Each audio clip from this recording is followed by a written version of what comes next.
जब मेरी मंगेतर मेरी भाभी बन गई, मैंने अपने भेदभाव करने वाले पिता से 20 बिलियन युआन चुराए और बीजिंग इस दिल तोड़ने वाली जगह को छोड़ दिया और अपने वीचैट मोमेंट्स पर पोस्ट किया। मेरी मंगेतर मेरे भाई के साथ भाग गई। यह जवान मालिक सिंगल है और उसका पीछा करने के लिए तैयार है। साथ में दी गई तस्वीर एक कॉपी थी जिस पर मैंने हजारों खर्च किए थे। अगले ही पल उसकी बहन ने फोन किया मुझसे सवाल करते हुए, शेन बुयू, क्या तुम मजाक कर रहे हो? फैंग शियू इतना हैंडसम है, कोई भी औरत उससे प्यार कर लेगी। मैं भी खुद को रोक नहीं पाई। तुम उसे मौका देने की हिम्मत कैसे करोगे? मेरे जाने का पता चलने पर मैंने तुरंत अपने असिस्टेंट को मेरा पता चेक करने का ऑर्डर दिया। शेन बुयू गुस्से में था, लेकिन जवाब मिला कि मैं पहले ही विदेश जा चुका हूं। मिस्टर शेन, आपके स्टेटस को देखते हुए आपको विदेश जाने की इजाजत नहीं है। इस बार वह सच में तुम्हें नहीं चाहता। शेन बुयू की पुतलियां सिकुड़ गईं। उसे अचानक उस दिन क्लब में अपने दोस्तों के साथ हुई बातचीत याद आ गई। बुयू, तुम अभी अभी हनी ट्रैप से आई हो, है ना? वह लड़का फैंग, आमतौर पर वह एक छोटे भेड़िए जैसा होता है, किसी की परवाह नहीं करता, लेकिन जब वह तुम्हारे साथ होता है तो मेरा दिल दुखाता है। वह तुम्हारे पीछे पड़ा रहता है। तुम उससे शादी कब करने का प्लान बना रही हो? मैं वहीं रुक गई। मेरा दिल जोरों से धड़क रहा था। मेरा चेहरा उम्मीद से भरा हुआ था, लेकिन मैंने जो सुना वह था, मैं बस मजाक कर रहा था। तुम्हारा नाम क्या है? उसका लहजा हल्का था, 7 शब्द हल्के और हवा में, फिर भी 7 नाजुक जहरीले चाकुओं जैसे। हालांकि मेरे लिए यह 7 नाजुक एक एक चाकुओं जैसा था जो ठीक मेरे दिल में चुभ रहे थे। उसी समय प्राइवेट कमरे में एक अजीब सी खामोशी छा गई। साफ था उसकी गर्लफ्रेंड भी हैरान थी। बहुत देर लगने के बाद किसी ने सावधानी से चुप्पी तोड़ी। नहीं, सच में सिस्टर शेन, 3 साल हो गए हैं और तुम्हारे दिल में अभी भी वो सफेद चांदनी है। सफेद चांदनी। मेरा दिमाग खाली हो गया। शेन बुयू के दिल में सफेद चांदनी थी। मेरा दिमाग पूरी तरह खाली हो गया। मैं वहां लकड़ी की मूर्ति की तरह खड़ी रही। मेरी रूह निकल गई। शेन बुयू की हल्की गुनगुनाहट सुन रही थी। जब हमारा ब्रेकअप हुआ था तो उसने कहा था कि वह मुझे 3 साल देगी। वह दूसरे लोगों को ट्राई करेगी और मैं भी दूसरे लोगों को ट्राई करूंगी। अगर हम अब भी एक दूसरे को पसंद करते तो हम वापस साथ आ जाते। मैं वही करूंगी जो वह चाहेगी। 3 साल बीत गए। वह रुकी। मैंने अपना टेस्ट पूरा कर लिया है। वह जल्द ही वापस आ जाएगी। मुझे लगा जैसे मुझ पर बिजली गिर गई हो। मेरा पूरा शरीर ठंडा हो गया, यहाँ तक कि मेरी उंगलियां भी कांपने लगीं। ये 3 साल की नजदीकियां, अनगिनत पल जिन्हें मैं आपसी समझ के पल समझती थी, उसके लिए दूसरे लोगों को टेस्ट करने का बस एक एक्सपेरिमेंट थे। फैंग शियू का क्या? उसकी पर्सनैलिटी के साथ अगर उसे पता चल गया तो क्या होगा? लेकिन इससे पहले कि मैं अपनी बात खत्म कर पाता, मैंने प्राइवेट रूम के पीछे का दरवाजा जोर से खोल दिया। अंदर सब लोग हैरानी से उछल पड़े और दरवाजे की तरफ देखने लगे। मैं वहीं खड़ा था। वहां उसका चेहरा डरावना पीला पड़ गया था। मैंने मेन सीट पर बैठी औरत को ध्यान से देखा। मेरे अचानक आने पर उसने कोई हैरानी या घबराहट नहीं दिखाई, हमेशा की तरह अलग थलग रही। अगर वह मुझे थोड़ा भी पसंद करती तो इस तरह रिएक्ट नहीं करती। मैं उसके पास गया, उसका चेहरा ध्यान से देखने लगा। शेन बुयू, क्या तुम्हें मुझसे कुछ कहना नहीं है? कुछ नहीं कहना, बस तुमने सुना है, हम बस मजाक कर रहे हैं। मुझे हमेशा लगता था कि तुम अच्छी तरह जानते हो। शेन लोहेंग ने तुमसे शर्त लगाई थी, अगर तुमने मुझे मना लिया तो तुम उसके गैराज में कोई भी लग्जरी कार चुन सकते हो। अगर तुम्हें लगा कि यह काफी नहीं है, फिर उसने अपनी जेब से एक काला बैंक कार्ड निकाला और धीरे से मेरे सामने कॉफी टेबल पर रख दिया। ये लो 100 मिलियन, इसे इन 3 सालों में मेरे कहने पर चलने का पेमेंट समझो। रिश्ता पूरी तरह खत्म हो गया था। यह कहने के बाद वह जाने के लिए उठी, लेकिन जैसे ही वह मेरे पास से गुजरी, मैंने अचानक हाथ बढ़ाकर उसकी कलाई कसकर पकड़ ली। शेन बुयू, लेकिन मेरा दिल पिघल गया है। बोलते हुए मैंने पिछले 3 सालों में हुई सभी छोटी छोटी बातों के बारे में सोचा, लेकिन उसने अपना सिर हिलाया। अचानक उसके फोन पर एक चमकदार पतली आईब्रो दिखाई दी। उसने उसे निकाला और मेरी तरफ किया। बुयू, 3 साल हो गए हैं, मैंने कोशिश की है, मैं अब भी सिर्फ तुमसे प्यार करती हूँ, चलो फिर से साथ हो जाते हैं। उसी पल मुझे लगा कि मेरी दुनिया पूरी तरह से टूट गई है। शेन बुयू एक पल के लिए स्क्रीन पर रुकी, फिर धीरे से उसने मेरी उंगलियां अपनी उंगलियों से हटा दी। मेरा दिल पिघल गया है, मुझे माफ करना। यह कहने के बाद वह मुड़ी और बिना पीछे देखे चली गई। उसने कहा कि उसका दिल पिघल गया है। तो पिछले 3 सालों से मैं अकेला था, एक बेवकूफ की तरह, इस ड्रामा में जिसे उसने ऑर्गेनाइज किया था। परफॉर्मेंस बहुत दिल से और असली थी। मैं वहीं खड़ा अपने खाली हाथों को घूर रहा था, तभी अचानक मैंने कॉफी टेबल से शराब की महंगी बोतल उठाई और उसे जमीन पर पटक दिया। प्राइवेट रूम में सब हैरान रह गए। किसी ने मुझे रोकने की हिम्मत नहीं की। मुझे नहीं पता कि क्लब से बाहर निकलने में कितना समय लगा। रात की हवा मेरे चेहरे को ठंडा कर रही थी। मैंने जल्दी से अपने आंसू पोंछे, एक टैक्सी बुलाई और मैं बैग के पीछे पीछे चल दिया। मैं खुद देखना चाहता था कि यह सफेद चांदनी कौन है जिसके लिए वह 3 साल से तरस रही थी, जिसकी मैं तुलना भी नहीं कर सकता था। मेरी अजीब हालत देखकर ड्राइवर ने कोई सवाल पूछने की हिम्मत नहीं की और गैस दबा दी। हालांकि मेरे आमतौर पर शांत और स्थिर व्यवहार और स्थिर ड्राइविंग के बावजूद कार अब काफी तेज हो गई थी। यह देखकर मेरा दिल फिर से दुखने लगा। वह अपनी सफेद चांदनी को देखने के लिए बहुत बेताब थी। कार आखिरकार इंटरनेशनल एयरपोर्ट अराइवल एरिया में रुकी।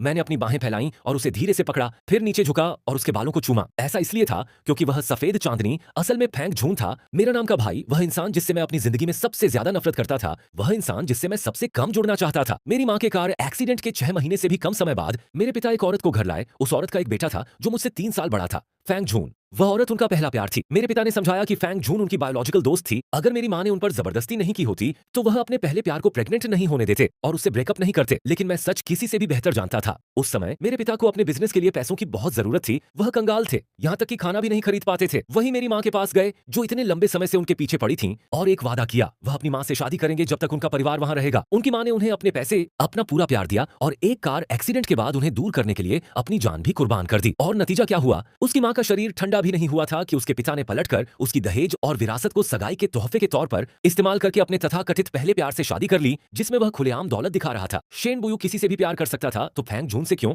ख्यालों में खोया हुआ मैंने देखा कि शेन बुयू पहले से ही फैंग झून का सामान ले जा रहा है। जैसे किसी जादू के असर में मैं पार्किंग की तरफ गया, एक कार रोकी और उनका पीछा करता रहा। क्योंकि मैं बहुत पास था, मैं कार की खिड़की से साफ देख सकता था कि शेन बुयू अपना सिर घुमा रहा था, फैंग झून से धीरे से बात कर रहा था और फैंग झून के कान से बिखरे बालों को भी सहला रहा था। इस तरह की सोच मैंने उसके साथ 3 साल में नहीं देखी थी। उस साल जैसे ही मैं ध्यान से आगे देख रहा था, मेरी नजर आंसुओं से धुंधली हो गई। ऐसा नजारा मुझे पहले कभी नहीं मिला था। चौराहा अचानक बदल गया। ब्रेक और टक्कर की कान फाड़ देने वाली चीखों का सिलसिला शुरू हो गया। मेरी टैक्सी अचानक से आगे वाली कार से पीछे से टकरा गई। फिर पीछे से जोरदार टक्कर लगी। जोरदार टक्कर से मुझे झटका लगा। मुझे लगा कि मेरा माथा सामने वाली सीट के पिछले हिस्से से टकरा गया है और मेरे पूरे शरीर में तेज दर्द हुआ। टमाटर का जूस तुरंत मेरे चेहरे पर बहने लगा, जिससे मेरी नजर धुंधली हो गई। अफरा तफरी और चीख पुकार के बीच टूटी हुई खिड़की से मैंने देखा कि मेरे सामने वाली जानी पहचानी मेबैक ने अपना दरवाजा खोला। शेन बुयू सबसे पहले बाहर निकले, जल्दी से पैसेंजर साइड की तरफ गए और ध्यान से फैंग झून को बाहर निकाला। शेन बुयू ने उसे सहारा दिया, उसकी चोटों को देखा, उसकी भौहें चढ़ी हुई थीं, उसका चेहरा दर्द से भरा हुआ था। आखिरकार उन्होंने फैंग झून की मदद की।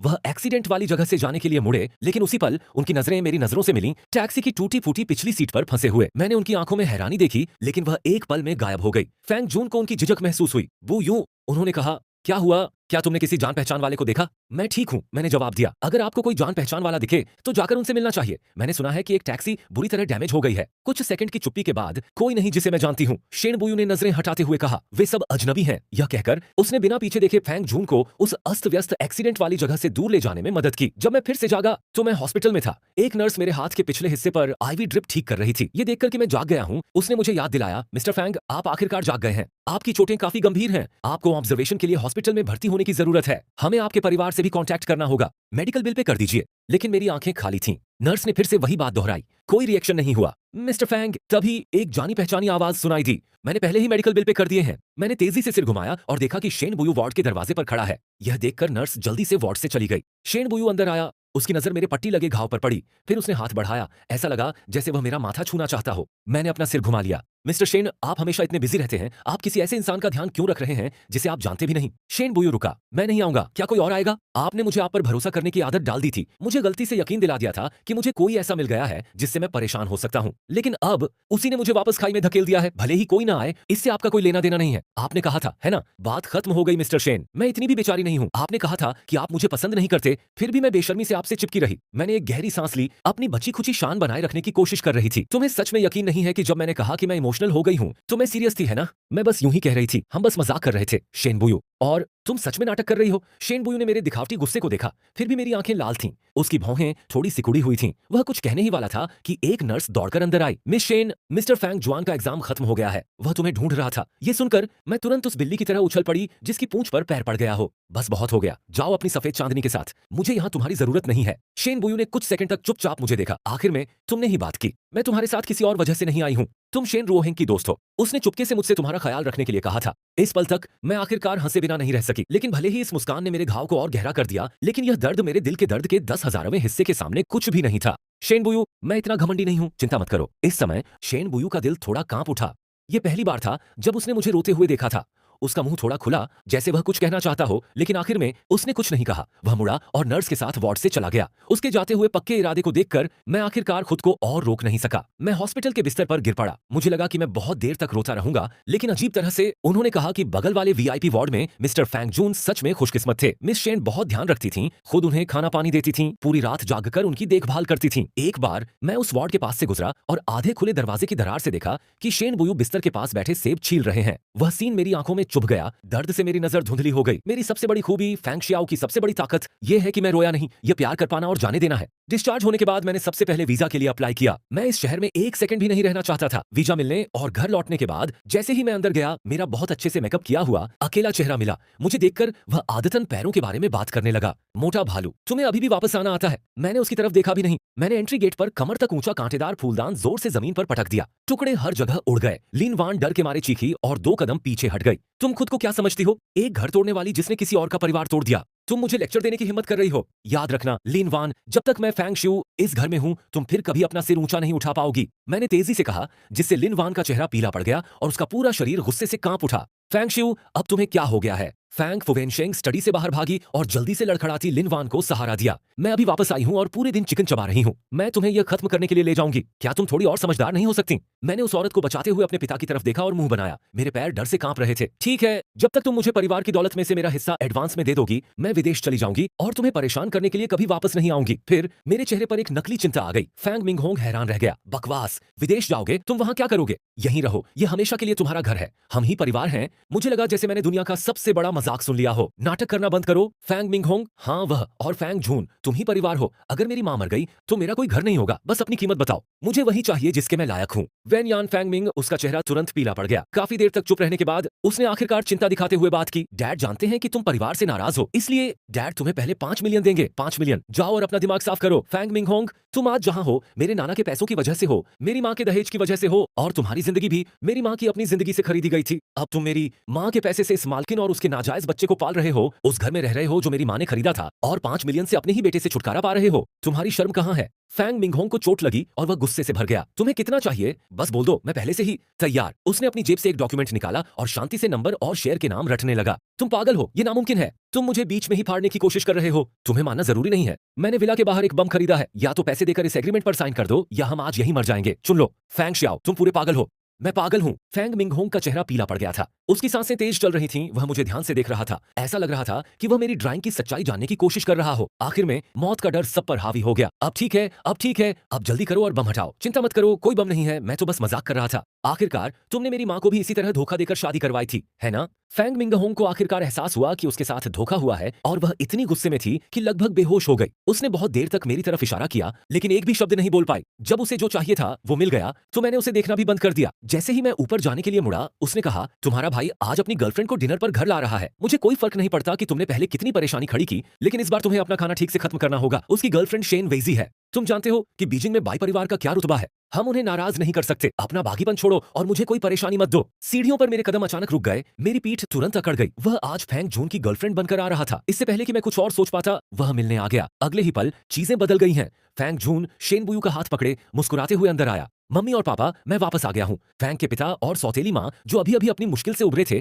तुरंत जोश भरी मुस्कान के साथ उसका स्वागत करने के लिए दौड़े। वे शेन बुयू की बहुत इज्जत करते थे और फैंग झून की तरफ नखरे करते थे। उनका रवैया चापलूसी वाला था। सिर्फ शेन बुयू, जब उसकी नजर मुझ पर पड़ी तो साफ तौर पर भौहें चढ़ा दी। ऐसा लगा कि तभी उसे एहसास हुआ कि मैं असल में फैंग झून का भाई हूँ। खाने के दौरान फैंग झून और शेन बुयू अपने आप एक तरफ बैठे थे, जबकि मैं उनके सामने अकेला बैठा था। मैंने देखा कि शेन बुयू ने फैंग झून के खाने को, जिसमें पूरा खाना भी शामिल था, बहुत ध्यान से सजाया। लिंग वान यह देखकर खुशी से झूम उठा। फैंगजी, तुम और मिस शेन कैसे मिले? मम्मी को बताओ, ये एक चैरिटी गाला में था। मैंने एक आवारा बिल्ली को पेड़ पर फंसा हुआ देखा और उसकी मदद करना चाहता था, लेकिन मैं कुछ भी करने पर भी उठ नहीं पा रहा था। उसके लिए मेरी मदद करना ठीक नहीं था। बाद में उसने मेरी कॉन्टैक्ट इन्फॉर्मेशन मांगी। बात करते समय वह थोड़ा मासूम और शर्मीला भी लग रहा था। यह देखकर मैं हंसे बिना नहीं रह सका। फैंग झून को बचपन से ही जानवरों से नफरत थी। उसने बचपन में एक बिल्ली को मार डाला था। वह एक बिल्ली को कैसे बचाना चाहेगा? 4 लोगों का परिवार खुशी खुशी खा रहा था और बातें कर रहा था। मुझे उनके करिश्माई काम में साथ देने में कोई दिलचस्पी नहीं थी, इसलिए मैं उठा और बगीचे में चला गया। लेकिन थोड़ी देर बाद फैंग झून मेरे पीछे पीछे बाहर आ गया। भाई फैंग, तुम यहाँ अकेले हवा में हो? असल में मुझे पता है कि तुम ऐसे क्यों हो।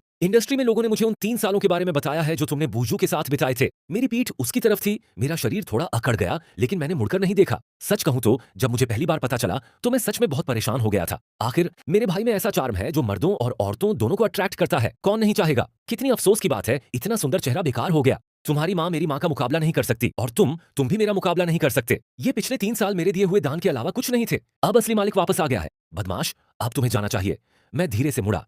मेरी आंखों में न तो गुस्सा था और न ही उदासी, जिसकी फैंग जून को उम्मीद थी, बस मजाक था। फैंग जून, क्या तुम बहुत लंबे समय से विदेश में हो? एक कमीना बेटा जो अपनी माँ पर रखैल की तरह निर्भर है, यह भूलकर कि वह कौन है कि उसे इस घर में आने दिया जाए। एक बेचारा जो औरतों को पकड़ने के लिए साजिशों पर निर्भर है। तुम मेरे सामने दान पुण्य की बात करने की हिम्मत कैसे करते हो? तुम्हारी माँ वह कचरा उठाती है जो मेरी माँ नहीं चाहती थी। तुम उन औरतों को उठाते हो जिन्हें मैं नहीं चाहता था। तुम दोनों सच में एक ही खून के हो। हमेशा वही उठाते हो जो दूसरों का बचा हुआ होता है। फैंग जून की मुस्कान तुरंत गायब हो गई। उसका चेहरा पीला पड़ गया। तुम्हें लगता है कि तुम्हारे पास औरतें हैं, वे बस ऐसी औरतें हैं जिन्हें मैं फैंग स्यू नहीं चाहता था। तुम सही हो, उन्हें ढाल की तरह इस्तेमाल कर रहे हो, उन्हें हर जगह दिखा रहे हो। मैं जाने के लिए मुड़ा, लेकिन जैसे ही मैं मुड़ा, मेरे पीछे फैंग जून अचानक चिल्लाया। उसका माथा गार्डन में एक सजावटी पत्थर की बेंच के किनारे से टकराया और तुरंत टमाटर के जूस के छींटे पड़ गए। लगभग एक ही समय पर चेन बुयू, फैंग मिंगहोंग और लिन वान लिविंग रूम से बाहर भागे। फैंग जून जमीन पर पड़ा था, अपना खून बहता माथा पकड़े हुए। डैड, मम्मी नहीं जाएंगी, उन्हें दोष मत दो, ठीक से खड़े न होने की गलती मेरी अपनी है। लिन वान तुरंत दौड़कर आई और अपने बेटे को गले लगा लिया। बूढ़े सन, तुम इतने बेवकूफ कैसे हो सकते हो?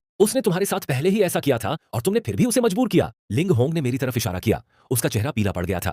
और फिर भी तुमने अपने भाई के साथ क्या किया? मैंने इस बहुत ध्यान से प्लान किए गए फ्रेम अप ड्रामा को ठंडी आंखों से देखा। मैं वहीं खड़ा रहा। मेरी नजर पहले मेरे गुस्से वाले पिता और दोगली सौतेली मां पर गई। आखिर में शेन बुयू पर पड़ी। मैंने उसे फैंग झून के पास उकड़ू बैठे देखा, ध्यान से अपने घावों को देख रही थी। फिर उसने अपना सिर उठाया, मुझे नफरत से घूरा। बहुत अच्छा, ये औरत भी मुझ पर विश्वास नहीं करती। और सही भी है, फैंग झून ही वो है जिसकी उसे सच में परवाह है। उसे मुझ पर क्यों यकीन करना चाहिए? मैंने एक पल सोचा, फिर एक एक कदम आगे बढ़ा। सबकी हैरान निगाहों के बीच मैंने एक भारी सिरेमिक गमला पकड़ा और बिना किसी हिचकिचाहट के उसे फैंग झून के माथे पर दे मारा, जहां उसने अभी अभी उसे मारा था। एक दबी हुई आवाज आई और फिर फैंग झून की और भी जोरदार चीख निकली। मैंने अपनी पकड़ छोड़ी, टूटे हुए गमले को फेंक दिया। ध्यान से सुनो, मैंने अभी ऐसा नहीं किया, लेकिन मैंने किया। शेन बुयू समेत सब हैरान थे। मैंने अपने हाथ में बचे हुए सिरेमिक के टुकड़े नीचे फेंक दिए और जाने के लिए मुड़ा, लेकिन अचानक मेरी कलाई जोर से पकड़ी गई। शेन बुयू ने मुझे कसकर पकड़ लिया। उसका चेहरा इतना काला था कि उससे पानी टपक सकता था। चेयरमैन फैंग, अगर आपका बेटा ऐसा कुछ करता है और उसे ठीक से डिसिप्लिन नहीं किया जाता है तो मुझे डर है कि मैं उसे जाने नहीं दूंगा। फेंग मिंगहोंग फेंग झून के लिए परेशान और शेन बुयू की ताकत से डरे हुए जल्दी से सिर हिलाया और झुक गया। चिंता मत करो मिस्टर शेन, मैं इस घमंडी और बिगड़ैल बेटे को जरूर सबक सिखाऊंगा। उसने तुरंत बॉडीगार्ड्स को बुलाया। बॉडीगार्ड्स, इस बिगड़ैल बेटे को पकड़ो और उसे घुटनों के बल पुश्तैनी हॉल में ले जाओ। तुम्हारी हिम्मत! मैंने अपने पिता को गुस्से से घूरते हुए संघर्ष किया, लेकिन फेंग मिंगहोंग ने शेन बुयू को देखा और चापलूसी से पूछा, तुम्हें क्या लगता है उसे अपने कामों पर सोचने के लिए पुश्तैनी हॉल में घुटनों के बल बैठने देना सबसे अच्छी सजा है? शेन बुयू ने फेंग झून को उठाया, जिसके माथे से बहुत खून बह रहा था, और उसकी नजरें मुझ पर ठंडी पड़ गईं। उसके शब्द बहुत बेरहम थे, बहुत नरम। मैंने अभी अभी स्टडी में एक राइडिंग क्रॉप लटका हुआ देखा था, वह सफेद नहीं था, है ना? फिर उसने फेंग झून को उठाया। यह कहकर वह बिना पीछे देखे चला गया। मैं हैरान रह गया, उसे जाते हुए देखकर हैरानी से देख रहा था। उसने असल में फैंग मिंगहोंग को इशारा किया था कि वह मुझे घोड़े के चाबुक से मारे। फैंग मिंगहोंग तुरंत समझ गया और बॉडीगार्ड्स पर चिल्लाया, सुना, पहले मुझे 30 बार चाबुक मारो, फिर मुझे घसीटकर पूर्वजों के हॉल में घुटनों के बल बिठाओ, उठना मत। मेरी इजाजत के बिना मैंने बहुत कोशिश की, लेकिन बॉडीगार्ड्स ने मुझे मजबूती से पकड़ रखा था। संख्या में कम होने की वजह से मैं शांत नहीं था। हालांकि मैंने कहा कि मुझे कोई फर्क नहीं पड़ता, लेकिन असल में मुझे बहुत ज्यादा फर्क पड़ता था, वरना फैंग झून ने कुछ ही शब्दों से मेरा गुस्सा नहीं भड़काया होता। मुझे जबरदस्ती घसीटकर एक साइड हॉल में ले जाया गया। जब मुझे होश आया तो मैंने पाया